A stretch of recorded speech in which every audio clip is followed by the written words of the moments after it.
Hello दोस्तों, मैं हूँ यश। आपका स्वागत करता हूँ यश लैब में। पिछले की वीडियो में जैसे कि हमने मोहम्मद गौरी के बारे में पढ़ लिया था, तो आज की वीडियो हमारा पृथ्वीराज चौहान रहेंगे और इनके जो भी युद्ध होंगे उसके बारे में हम लोग डिस्कस करते हैं। तो बिना देरी किए हुए वीडियो को शुरू करते हैं। अगर वीडियो आपको अच्छा लगे तो लाइक कीजिएगा, शेयर कीजिएगा और सब्सक्राइब कीजिएगा। बात करते हैं पृथ्वीराज चौहान की। तो जो पृथ्वीराज चौहान ये कहाँ के? दिल्ली के शासक थे। कहाँ के शासक थे? दिल्ली के। और दिल्ली को बसाया किसने था? अनंगपाल सिकंद ने। किसने बताया था? अनंगपाल सिकंद ने इसको बसाई थी। ठीक है, दिल्ली बसाया था। दिल्ली का नाम जो था ढिल्लिकापुर था। यह कौन सा पुराना नाम था? यानी दिल्ली से पहले इसका क्या नाम था? ढिल्लिकापुर नाम था।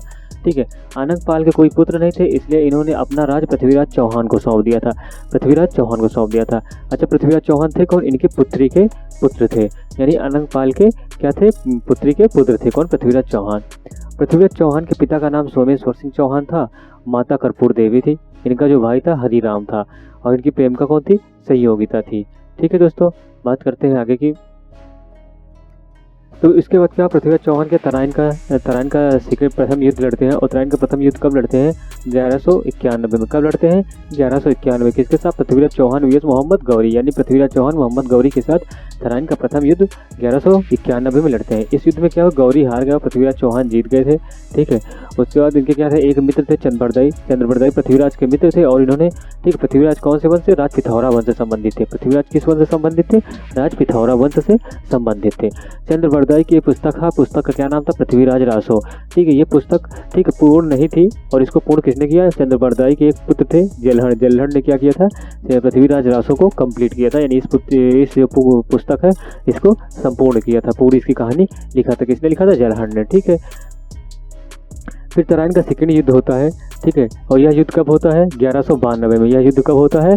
1192 में। तराइन का जो सेकंड होता है युद्ध वो 1192 में होता है। ठीक है, और इसमें पृथ्वीराज चौहान के मोहम्मद गौरी के ही साथ होता है। इस युद्ध में क्या होता है? गौरी जीत जाता है। ठीक है, पृथ्वीराज की जो सेना है उसकी कमान कौन देख रहे थे? गोविंद राय देख रहे थे, खांडे राय देख रहे थे, बदमजा रावल के हाथों थी। यानी ये तीन के सेनापति थे जो पृथ्वीराज चौहान के थे युद्ध में उनकी सेना का नेतृत्व कर रहे थे। ठीक है, पृथ्वीराज के कुछ सिक्के थे जिसपे क्या हुआ? मोहम्मद शाम का नाम लिखा गया, यानी श्री मोहम्मद शाम लिखा गया। तो इस वजह से ये पता चलता है कि पृथ्वीराज चौहान क्या थे। जब ये तीनों मारे गए थे उसके बाद पृथ्वीराज चौहान को बंदी बना लिया था मोहम्मद गौरी ने और इन्हें काबुल लेकर चला गया था और वहाँ पे कुछ समझौता हुआ होगा जिसके बाद इनको यहाँ दिल्ली का राज दे दिया था इसने, मोहम्मद गौरी ने। किसके अधीन होके? अपने अधीन होके इनको दे दिया था। किसको? वो इनको पृथ्वीराज चौहान को। क्योंकि वहाँ पे कुछ सिक्के मिले थे जिसमें एक तरफ पृथ्वीराज चौहान का नाम लिखा था और एक तरफ श्री मोहम्मद शाम लिखा था। इससे यही पता चलता है। यह है दिल्ली, जो हमारा गौरी का जो अभियान था, ये गौर प्रदेश यहाँ उसको गौरी को मिला था। उसके बाद फिर अफगानिस्तान मुल्तान जीता था। फिर उसके बाद ये कहाँ आया था? इधर आया था, मूलराज सेकंड चालुक्य वंश में आया था। लेकिन यहाँ से जब भागा तो इस कहाँ से? फिर इधर से आया था। कहाँ? दिल्ली में। दिल्ली जीता। फिर उसके बाद अजमेर अभियान करता है, फिर कन्नौज अभियान करता है। ठीक है, कहा जाता है कि जो तराइन का सेकंड युद्ध होता है उसमें गौरी जो थे उन्होंने पृथ्वीराज चौहान को उनकी मोहम्मद गौरी का साथ दिया था। यानी पृथ्वीराज चौहान के खिलाफ कौन हो गए थे? कौन हो गए थे? जयचंद हो गए थे, जिसकी वजह से पृथ्वीराज चौहान की हार हो गई थी। यह पृथ्वीराज चौहान, यह गौरी, मोहम्मद गौरी, पृथ्वीराज चौहान, ये एक दृश्य है तराइन के युद्ध का। ठीक है, आगे बढ़ते हैं।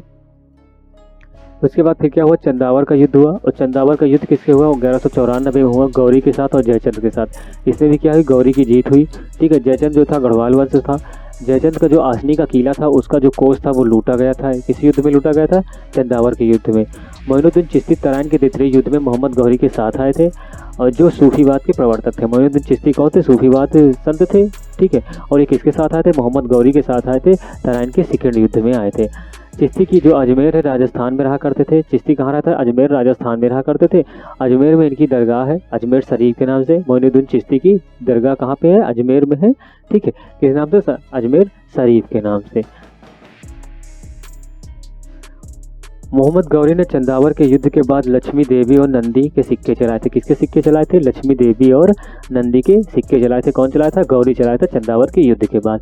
उत्तर भारत में एकता प्रथा चलाई, यानी पूरे भारत में नहीं चलाई, केवल उत्तर भारत की बात करें तो उत्तर भारत में सबसे पहले एकता प्रथा किसने चलाया था? गौरी चलाया था। किसने चलाया था? गौरी चलाया था। 1202 और 1203 में कलिंजर अभियान में, ठीक है, चंदेल शासक परमारी देव को हराया था। किसको हराया था? परमारी देव को हराया था। कब हराया था? 1202 और 1203। परमार देव के जो प्रधानमंत्री थे अजय देव थे, वह उनके सेनापति आल्हा और उदल थे। कौन थे? आल्हा और उदल थे। आल्हा उदल क्या थे? ये दोनों भाई थे। गौरी के अंतिम जो अभियान थे वो खोखरों की प्रति हुई थी। कब हुई थी? 1205 ईस्वी में। और गौरी की जो हत्या है 1206 में हो गई थी। और किसने कर दी? दमियक। दमियक कहाँ पड़ता है इस समय? दमियक पड़ता है पाकिस्तान में। और अली मर्दाना ने क्या कर दिया था? इसकी हत्या कर दी थी। कहाँ पे? दमियक, पाकिस्तान में दमियक नामक स्थान पड़ता है, वहीं पे अली मर्दाना ने क्या कर दी थी? गौरी की हत्या कर दी। अली मर्दाना एक लुटेरा था, एक चोर था, मतलब ये लोग लूट के जाते थे, आगे इन लोगों को ये लूट लेता था। यह है पृथ्वीराज चौहान और आला उदल का युद्ध। एक बार पृथ्वीराज चौहान और आला उदल का भी युद्ध हुआ था। यह है, ठीक है, इसमें 5000 से ज़्यादा सैनिक मारे गए थे।